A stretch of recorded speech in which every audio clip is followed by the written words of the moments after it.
सब बोलो विष्णु भगवान की जय। बोलो कार्तिक भगवान की जय। बोलो गंगा मैया की जय। एक समय नारद जी कहने लगे कि मैं दीप दान तथा भगवान के मंदिर में झाड़ू लगाने का महत्व तुमसे कहता हूँ, सो आप ध्यानपूर्वक सुनिएगा। ब्रह्मा जी ने मुझे बताया था, पहले चंद्र वंश में जयध्वज नाम का एक प्रभु भक्त राजा था। राजा स्वयं मंदिर में जाकर मार्जन करता तथा दीपदान किया करता था। एक समय वीति होम नाम वाला राजपुरोहित स्वयं राजा को यह काम करते हुए देखकर विस्मय से पूछने लगा कि हे राजन, भगवान को प्रसन्न करने के और भी अनेक भक्ति के कार्य हैं, परंतु आपकी श्रद्धा मंदिर में मार्जन तथा दीप जलाने में इतनी अधिक क्यों है? कृपया करके इसका कारण कहिए। तब राजा हाथ जोड़कर बड़े नर्म भाव से कहने लगा कि महाराज, इस संबंध में मेरे पूर्व जन्म का एक अत्यंत विस्मयकारी इतिहास है, जो भगवत कृपा से मुझे इस जन्म में भी स्मरण है। सतयुग में स्वयोचित मनु के अंतर में वेद तथा वेदांगों का जानने वाला एक ब्राह्मण था, जो महान विद्वान होते हुए भी खोटे कर्म करता था।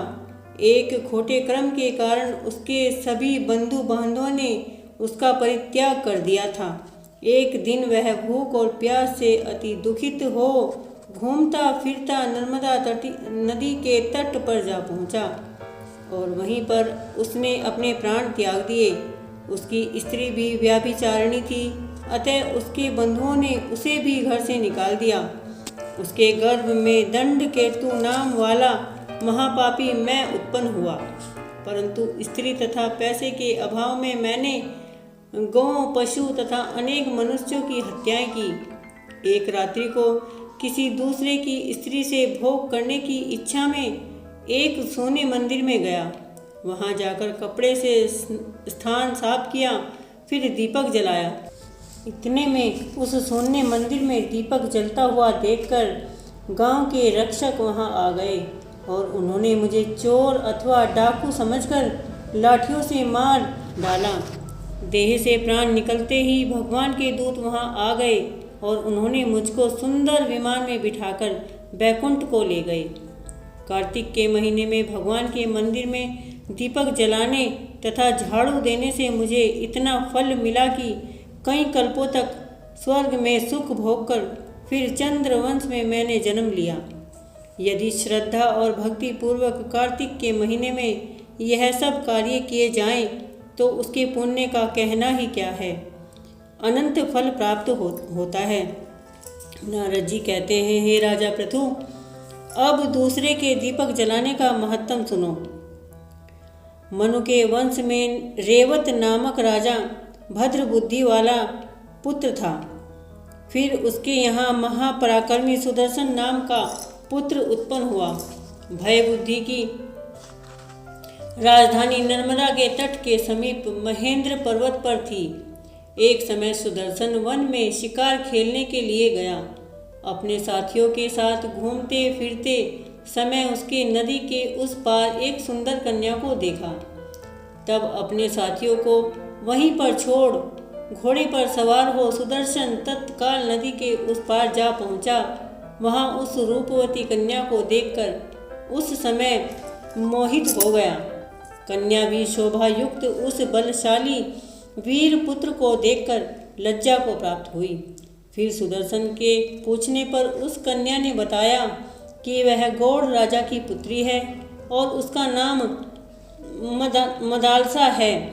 अपनी सखियों के साथ क्रीड़ा करने के लिए वहां पर आई है। तत्पश्चात उन दोनों ने गंधर्व रीति से वहीं पर अपना विवाह कर लिया और कुछ समय तक नर्मदा नदी के तट पर विहार करके पुनः अपने घर पर आकर आनंद पूर्वक रहने लगे। कुछ समय बाद राजा भद्रबुद्धि अपने पुत्र सुदर्शन को राज्य सौंपकर वन में चला गया। तत्पश्चात सुदर्शन बड़ी राजनीति से राजकाज चलाने लगा। रानी मदालसा सदा अपने पति को विष्णु भगवान की पूजा का उपदेश करती रहती थी। इस प्रकार दोनों ही भगवान के बड़े भक्त थे। उन्होंने भगवान का स्वर्ण मंदिर बनवाया। दोनों ही उसमें भगवान का पूजन और दीप दान किया करते थे। एक दिन समय रानी मंदिर में दीपक जला रही थी कि उसी समय राजा ने उसको बुलाया, परंतु दीपक जलाकर आने में रानी को कुछ देर हो गई।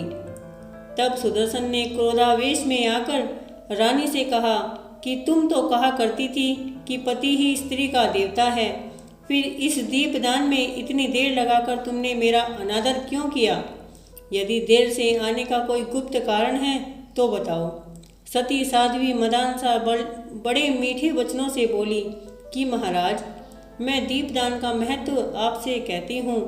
मदालसा कहने लगी कि अब मेरा चरित्र सुनिए। पिछले जन्म में मैं अन्न कर्ण ग्रहण करने वाली चूहिया थी। एक दिन गोदावरी के तट पर भगवान के मंदिर में रात्रि को दीपक जला हुआ देख बत्ती छोटी होने से बुझने लगी। मैंने बत्ती को लोभ में पकड़कर उठाया तो उस समय दीपक तो जल गया, परंतु मेरा मुख जल गया।